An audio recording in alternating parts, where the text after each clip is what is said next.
Կարևորի մասին հաղորդաշարն է եթերում, բարև ձեզ։ Այսօր մենք կխոսենք կանանց իրավունքների պաշտպանությունից։ Իսկ իմ հյուրը Սյունիքի մարզպետի աշխատակազմի առողջապահության եւ սոցիալական ոլորտի հարցերի վարչության գլխավոր մասնագետ Աննա Ոսկանյանն է։ Շնորհակալություն շատ Տիկին Ոսկանյան մեր հրավերն ընդունելու համար։ Ես էլ եմ շնորհակալ ինձ հրավիրելու համար։ Քանի որ կանանց տոների միամսյակ է մեկնարկել, թեպետև կանանց համար ամեն օրը կարող է տոն լինել, մեր զրույցը այսպես ասած սկսենք շնորհավորանքից։ Շնորհակալություն, քանի որ մարտի 8-ը համարվում է նաև կանանց իրավունքների միջազգային օրը, ես կցանկանայի, որ մեր կանայք միշտ իրազեկված լինեն իրենց իրավունքների եւ հնարավորությունների մասին, երբեք իրենց չթերագնահատեն, միշտ շարժվեն առաջ, ունենան նպատակներ եւ այն նպատակները փորձեն իրագործել, լինեն գնահատված, սիրված, հարգված, թե ընտանիքում, թե աշխատավայրում եւ թե հասարակության մեջ, երբեք ոչ մի պարագայում չկորցնեն իրենց հմայքը, լինեն կանացի, երջանիկ եւ միշտ ճպտերես։ Կանանց տոնը, այսպես ասած, մարտի 8-ը կանանց իրավունքների պաշտպանության տոն է, որքանով են Հայաստանում կանայք պաշտպանված օրենքի տեսակետից։ Շատ բարի, մենք գիտենք արդեն, որ 2013 թվականին ընդունվել է կանանց եւ տղամարդկանց հավասար իրավունքների եւ հավասար հնարավորությունների մասին Հայաստանի Հանրապետության օրենքը եւ այն սահմանում է, որ թե քաղաքական, սոցիալական, մշակութային եւ բոլոր ասպարեզներում կանայք ունեն հավասար իրավունքներ եւ հավասար հնարավորություններ։ Օրենքը բացառում է խտրականությունը, այսինքն սեռով պայմանավորված տարբերակումները, կանայք չկա արդեն այլևս այնպիսի որակավորում, որ կանայք չեն կարող աշխատել այս կամ այն գործում, չպետք է ունենան բարձր պաշտոններ կամ բարձր աշխատավարձ։ Օրենքը այդ ամեն ինչը կարգավորում է եւ ես շատ ուրախ եմ այդ առումով, քանի որ նաեւ մեր կանայք դառնում են օրենքով պաշտպանված եւ օրենքի կարգավորումները տարածվում է արդեն բոլոր ոլորտներում։ Օրենքը օրենք, բայց նաև պետք է օրենքից տեղյակ լինել եւ ինչպես է գնահատում այդ առումով պատկերը կանայք առհասարակ եթե թողնենք այսպես աշխատանքային այսպես վիճակագրությունը եւ այլն ձեր կարծիքով կանայք որքանով են մեր օրերում իրազեկված իրենց իրավունքներից։ Դե եթե մենք համեմատենք վերջին 10 տարիների հետ, ես ինչքան այս ոլորտում աշխատում եմ, ընդգրկվածությունը կանանց տարբեր բնագավառներում կարելի ասել մեծացել է։ Մենք կարող ենք նաև տեսնել, թե ինչպես մեր աղջիկ երեխաներից սկսենք, այնպիսի երաժշտական գործիքներում են աղջիկները ընդգրկում, ինչպես դհոլը, որ երբեք չէինք պատկերացնի, կամ սաքսոֆոնը եւ այլ երաժշտական գործիքներ, որոնք համարում ենք տղա երեխայի համար նախատեսված, իսկ առհասարակ տարբեր բնագավառներում, ինչպես նաև ուժային կառույցներում, պաշտպանական բնագավառներում կանանց ընդգրկվածությունը համեմատելով այդ տարիների հետ մեծացել է, իսկ առհասարակ տարածքային եւ տեղական ինքնակառավարման մարմիններում ես կարող եմ նաև տոկոսային հարաբերակցությամբ ասել, որ օրինակ մարզպետի աշխատակազմի 60%-ը կանայք են։ Ունենք մարզպետի տեղակալ կին, մարզպետի խորհրդականներ, օգնականներից 3-ը կին են։ Իսկ համայնքներում մեր բարձր պաշտոններ զբաղեցնող նաև մենք ունենք, որ տարիները առաջ չունեինք կին համայնքի ղեկավարի տեղակալներ, 2 համայնքներում ունենք, հավաքանիների մոտ 30%-ը կանայք են, աշխատակազմի քարտուղարների պաշտոնները, որ համայնքներում զբաղեցնում են, 4 համայնքում կանայք են։ Մի քանի տարի առաջ 100% ընդգրկվածությունը 7 համայնքներում է կանայք էին, հիմա 4 համայնքներում։ Ու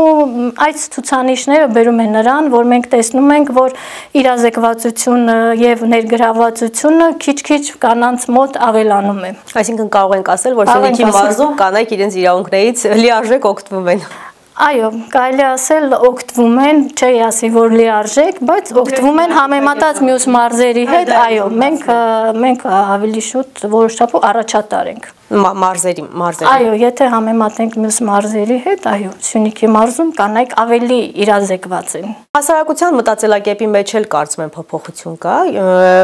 Անդրադառնանք մի հարցի, որը բավականին այսպես խոցելի է, բայց ուզենք չուզենք բռնության դեպքերը շարունակում են մեր հասարակության մեջ տեղ գտնել, որքանով որ օրենքը պաշտպանում է, բայց գոյություն ունեն չգրված օրենքներ, գոյություն ունեն ավանդույթներ, ավանդական ընտանիքներ կան, որտեղ որ չեն համակերպվում այդ մտքին, որ կինը այսպես ունի բոլոր լիարժեք իրավունքները, որ կինն էլ կարող է որոշում կայացնել եւ մի շարք այլ այսպես խնդիրներ են առաջանում այդ կին տղամարդ հարաբերակցությունից։ Եթե վիճակագրություն կա, եթե զբաղվում եք այդ վիճակագրությամբ, կցանկանայի նշեիք առհասարակ մարզում ինչպիսի պատկեր ունենք կանանց հանդեպ բռնության դեպքերի։ Եթե չունեք վիճակագրություն, չեք զբաղվում դրանով, առհասարակ ընդհանուր ձեր տարիների փորձը ինչ է ցույց տալիս, որ դեպքերն են բավականին շատ գերակշռել եւ միտումը դեպի որ կողմն է, դեպի աճ, թե հակառակը դեպի նվազում։ Ես կփորձեմ այսպես մեկնաբանել, այո, տարիների ընթացքում մենք շատ էինք առնչվում բռնության դեպքերի հետ եւ հիմնականում դա ֆիզիկական բռնություններ տղամարդու կողմից կնոջ նկատմամբ,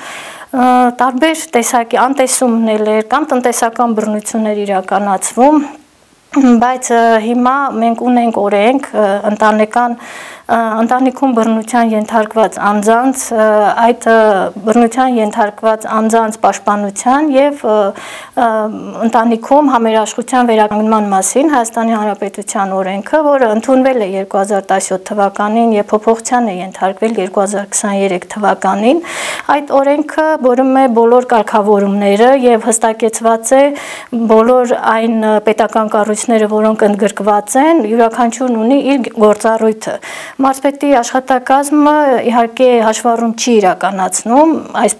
եւ վիճակագրություն ես հստակ չեմ կարող տրամադրել, իրականացում է լիազոր մարմինը, իսկ մարզպետի աշխատակազմը ունի գործառույթ, այն ուղղորդող գործառույթ է, համագործակցում է տվյալ կառույցների հետ եւ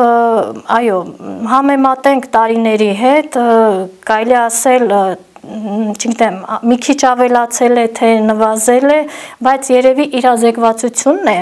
բարձրացել կանանց նկատմամբ, դիմելիությունն է շատացել, կարող են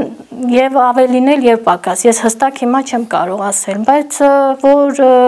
բռնությունը կա եւ իհարկե դա ցավալի փաստ է, ես կարող եմ ներկայացնել, որ Սյունիքի մարզում պետության կողմից պատվիրակված ծառայություն իրականացնում է սոցիալական հասարակական կազմակերպությունը, այն ցուցաբերում է բռնության ենթարկված կանանց եւ հոգեբանական, իրավական եւ սոցիալական ծառայություններ է տրամադրում, ինչպես նաեւ կանանց դասընթացների է մասնակցության է ներգրավում, ինչպես նաեւ տրամադրում է գործիքակազմ կանայք հետագայում ինքնուրույն իրենց եկամուտը հոգան եւ կարողանան բարելավել իրենց կյանքը։ Ես կարծում եմ ստույգ վիճակագրություն այնուամենայնիվ ոչ մեկն է չի կարող տալ, որովհետև եթե մի դեպքը բացահայտվում է, 10-ը կարող է եւ չբացահայտվի եւ շատերը գուցե եւ տարիներով լռեն իրենց հանդեպ կիրառված բռնության դեպքերի մասին չխոսեն պարզապես։ Համամիտ եմ, մեր հայկական ընտանիքներում էլ կան, որ չեն ցանկանա, որ այդ ամենը լուսաբանվի կամ ընտանիքից դուրս գա։ Դա բնական է։ 100% չեն կարող ինչ-որ թվեր ասենք, բայց այն, որ տեսանելի է, այն, որ պաշտոնական հրապարակվում է, այո, դա ցույց է տալիս, որ բռնությունը կա, թեկուզ մի դեպք էլ դա արդեն ցավալի է։ Կա նաև երեխաների նկատմամբ բռնություն եղել է, տարբեր տեսակի բռնություններ մեր այս ժամանակաշրջանում ունենք, սկսած անտեսումից, հեռական բռնության եւ այլն։ Շատ ցավալի դեպք կհիշեք այս տարիների ընթացքում, որը որ բավականին ազդեցիկ է եղել եւ դրա վերջնարդյունքը ինչ է եղել։ Եթե իհարկե տեղյակ եք, եթե գնում եք հետևից հասկանալու համար ինչ եղավ ճակատագիրը տվյալ կնոջ։ Կասեմ, մեր բոլոր դեպքերն էլ ցավալի են եւ առանձնահատուկ են։ Ինչպես ասում են, յուրաքանչյուր ընտանիք յուրովի դժբախտ է։ Յուրաքանչյուր ընտանիքի նկատմամբ պետք է ցուցաբերել անհատական մոտեցում է ցուցաբերում, նրա համար իրենց բարդությունով յուրաքանչյուրն էլ բարդ դեպքեր են, բայց ունենք հաջողված դեպքեր, երբ այո կանայք ուժեղացել են, ինքնահաստատվել են, իրենց սկսել են գնահատել եւ առաջ են շարժվել, ունեցել են իրենց բիզնեսը արդեն ու կարողանում են միջավայրում իրենց տեղը գտնել։ Եվս մեկ անգամ իրազեկենք, եթե կինը բռնության է ենթարկվել, ինքը չգիտի, որ կառույցին պետք է դիմի, եթե դիմում է մարզպետարան, դուք ինչպես եք այդ ուղղորդելու այդպես գործերը կատարում, քայլերը որոնք են այսպես ասենք, էլի, ինչ պետք է անի կինը։ Պարագայում կարող են դիմել ոստիկանություն եւ սոսեի կանայք ՀԿ-ն է զբաղվում, կարող են նաեւ իրենց դիմել համապատասխան հեռախոսահամարներ եւ համացանցում եւ տեղ կանայք կգտնեն։ Խնդիրներից խոսենք, ոլորտում ինչ խնդիրներ կան, որոնք դեռ թե իրավական տեսակետից, թե հասարակության մեջ մոտեցումից, որոնք որ այսպես առաջնահերթ լուծում են պահանջում։ Ոլորտային խնդիրները ես նույնպես համեմատության կարգով ասեմ, 10 տարի առաջ այլ պատկեր ուներ, հիմա այլ է, քանի որ երբ գործում էր Սյունիքի մարզպետարանում ընտանիքի կանանց երեխաների իրավունքների պաշտպանության բաժին, դա բազմամասնագիտական թիմ էր իրենից ներկայացնում եւ այդ բաժինը կարելի ասել ամբողջությամբ զբաղվում էր բոլոր դեպքերով։ Ինքը գնում էր դեպքի հետևից, կարիքի գնահատում էր, անում կենսապայմանների ուսումնասիրություն, սոցիալական աջակցություններ տրամադրում գործընկեր կազմակերպությունների հետ համագործակցելով, ինչպես նաև նիստեր էր հրավիրվում, տվյալ դեպքը քննարկվում էին։ Այդ ժամանակ մենք շատ մեծ համագործակցություն էինք ունենում նաև World Vision հասարակական կազմակերպության հետ եւ World Vision ուներ սոցիալական աշխատողներ, որոնք կարողանում էին մոտեցումը տվյալ ընտանիքում ցուցաբերեին։ Տարիների ընթացքում այդ գործառույթները վերաբաշխվեցին, նոր գործառույթների սկիզբ դրվեց, օրինակ սոցիալական աշխատանքի ինստիտուտը եւ յուրաքանչյուր համայնք ունեցավ սոցիալական աշխատող, որը շատ ողջունելի է եւ նրանք կարողանում են արագ արձագանքել դեպքին տվյալ համայնքում, տեղում կարողանում են դեպքին արձագանքել։ Ես կարելի ասել նախկինում սոցիալական աշխատողների դերը ստանձնել էին գյուղապետերը, բայց նրանք մասնագետներ չէին, իսկ հիմա կա մասնագետ, կա մասնագիտական մոտեցում։ Հետո այդ մեր տարածքային կենտրոնները սոցիալական վերակազմավորվեցին միասնական սոցիալական ծառայության տարածքային կենտրոնների, այնտեղ մասնագետները վերապատրաստվեցին եւ իրականացնում են կարիքի գնահատում։ Արդեն կար հստակ մշակված ծրագիր եւ այդ խորը կարիքի գնահատում էր կատարվում։ Ու արդեն խնամակալության հոգաբարձության մարմինների գործառույթները հստակեցվեցին, այսինքն կարգավորվեց ոլորտը, յուրաքանչյուրս գիտի իր անելիքը։ Ու դա մեծ համագործակցության շնորհիվ կարողանում ենք դեպքերին կամ ընտանիքներին համալիր լուծում իրականացնել, էլի։ Ձեր փորձը ինչ է ցույց տալիս, ինչու են կանայք բռնության ենթարկվում, անգրագետ են, հասարակությունն է այդպիսին, թե իրենց հանդիպած մարդն է անգրագետ, չգիտեմ, ինքը երևի բազմավեկտոր են պատճառները, ինչու է կինը բռնության ենթարկվում։ Ես չէի ասի, որ գրագիտության հետ է կապված, ես կասեի, որ տղամարդկանց ընկալման հետ է կապված, որտեվ երբ տղամարդիկ գիտակցեն, որ իրենցից թույլի նկատմամբ բռնություն գործադրելը դա տղամարդկային չէ, ինձ թվում է արդեն կգնա դրան։ Քանի որ մենք կենթանուց տարբերվում ենք միակ բանով, որ ունենք խոսք, խոսելու հնարավորություն։ Մարդը եթե կարողանա խոսել, բացատրել, քննարկել, ինձ թվում է այդ բռնությունները կդադարեն, էլի։ Տղամարդիկ էլ պետք է գիտակցեն դա մեկը մյուսի փոխադարձ հարգանքի բացակայությունն է, կանայք երևի ավելի պետք է ուժեղանան, ինքնավստահություն ձեռք բերեն, միգուցե մի քիչ ավելի կախվածություն ունեն տղամարդկանցից ֆինանսական, մի քիչ ֆինանսապես կայունանան, փորձեն աշխատել եւ այդ ամենը ինձ թվում է կբերի քիչ բռնությունների իմ կարծիքով գուցե դե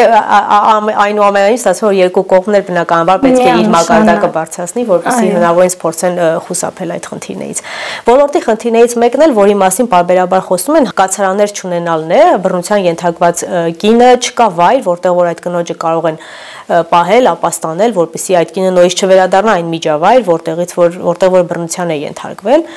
ինչ ունենք այս առումով որոշակի փոփոխություն կա մարզում կան առհասարակ նման կացարաններ չկան, բայց մենք ունենք օրենք, ես ասեցի, շեշտեցի, որ օրենքը կարգավորում է այդ ամենը, եթե բռնության է ենթարկել, նրան արդեն կարող է սահմանափակել բռնարարի եւ բռնության ենթարկվածի սահմանափակել դատարանով նրա նկատմամբ այդ սահմանափակումները իրականացվում են, եթե անհրաժեշտություն է լինում, այլ մարզում գոյություն ունեն կացարաններ, եթե խիստ անհրաժեշտ է, արդեն համագործակցելով ՀԿ-ի հետ, սոցիալական իրենք արդեն ապահովում են այդ ամենը։ Իրազեկվածության մակարդակի բարձրացման առումով ինչ քայլեր են արվում, միայն կանաչ շրջանում եք այդ իրազեկումները համապատասխան մարմինները անում, թե տղամարդկանց էլ այնուամենայնիվ փորձում եք որոշակի այսպես գիտելիքներ հաղորդել այդ առումով։ Գուցե մարդիկ իսկապես չգիտեն, թե ինչպես պետք է լինի, իրենց ընտանիքի օրինակ ավանդական մոդելը այդպեսին է եղել, որ կնոջը պետք է նսեմացնեն, մարդը գուցե ինչ-որ գիտելիքներ ստանա, փոխվի իր աշխարհայացքը, մոտեցումը։ Միանշանակ այդ գիտելիքները եթե մարդիկ չունեն եւ World Vision-ը կազմակերպում էր դասընթացներ, ես սկսեմ ծնողավարման դասընթացներից մինչեւ այդ կանանց հզորացման, կանանց դերը համայնքում, բայց միայն կանանց, տղամարդիկ չկան այդ։ Ես հիշում եմ, որ մենք դասընթաց էր կազմակերպել եւ հրավիրվել էր տղամարդիկ, դա վերաբերվում էր սեռով պայմանավորված արհեստական ընդհատումների թեմային։ Եվ մեր մարզում, դե մենք մարզում նաեւ այդ ցուցանիշով շատ լավ վիճակում ենք, այո, մեր մարզում չկա այդպիսի խնդիր։ Մենք երբ հրավիրել ենք տղամարդկանց, բոլորը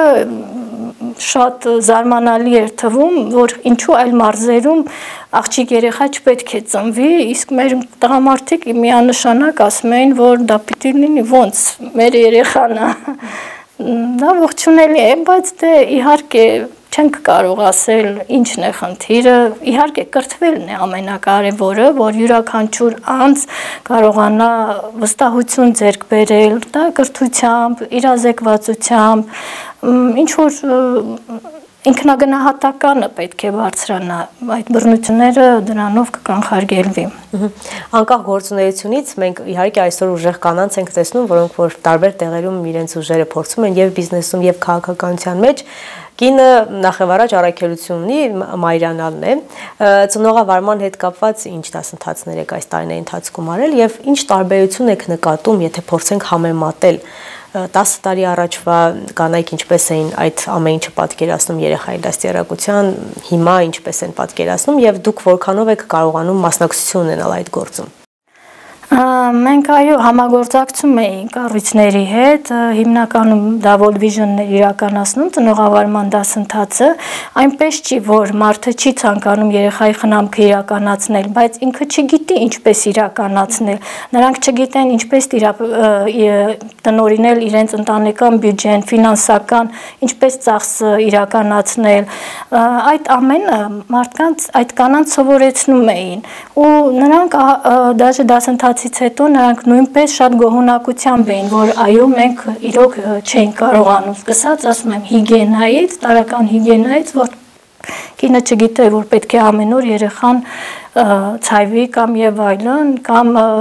պետք է առաջնահերթ գնել ընտանիքի համար այս սնունդները եւ հետո անցնել այսինչը այդ ամեն մի մանրուք այդ մարդկանց ուսուցանում ենք, որպեսզի կարողանային իրենց ընտանիքը բարվոք վիճակում պահել եւ դա ստացվում էր։ Կատարվածով հանդերձ ոլորտում ինչ անելիքներ կան, որպեսզի կանայք ավելի ուժեղ լինեն մեր հասարակության մեջ։ Ես շեշտում եմ, որ կանայք պետք է ինքնավստահ լինեն եւ կանայք պետք է անպայման իրազեկվեն, կրթվեն, ամենակարևորը Փորձեն ինքնուրույն կյանքի մեջ մտնել, այսինքն աշխատանք ունենալ, փորձեն աշխատել, ինչքան էլ որ տղամարդիկ կարող է դեմ լինեն, բայց կարողանան համոզել, այն գիտակցականի հասցնել դիմացինին, որ այո, մենք կարող ենք երկուսով մեր առջև դրված այդ ընտանիքի կարիքները հոգանք կամ մեր առջև դրված բոլոր դժվարությունները հաղթահարենք։ Ես մտածում եմ, որ դա միայն երկկողմ հարաբերությունների փոխադարձ հարգանքի շնորհիվ կարող ենք այդ ամենը իրականացնել։ Օրենքի տեսակետից ամեն ինչ նորմալ է, այսինքն ամբողջովին այսպես պաշտպանում է կնոջը, այսինքն այսպես նկատի ունեմ օրենքը կա, կանայք չեն տիրապետում, թե օրենքում էլի այնուամենայնիվ կան որոշակի բացեր, որոնք որ եթե լրացվեն, էլ ավելի կկարգավորվի ոլորտը։ Օրենքը կա, գործում է, բացերը միշտ էլ այդ օրենքի գործածության ժամանակ տարիների ընթացքում կարող են փոփոխության ենթարկվել կլինեն, բայց եթե կա օրենք, արդեն յուրաքանչյուր կառույց իր այդ օրենքի շրջանակներում սահմանված կարգով իրականացնում է այդ գործունեությունը։ Եթե դեղ տարիքային սահմանափակում էին դնում ինչ-ինչ գործերում կամ պետք է լինեն այսինչ աղջիկ մինչև 35 տարեկան կամ մինչև 20, հիմա դա նույնպես հանվել է կետերից։ Եթե դե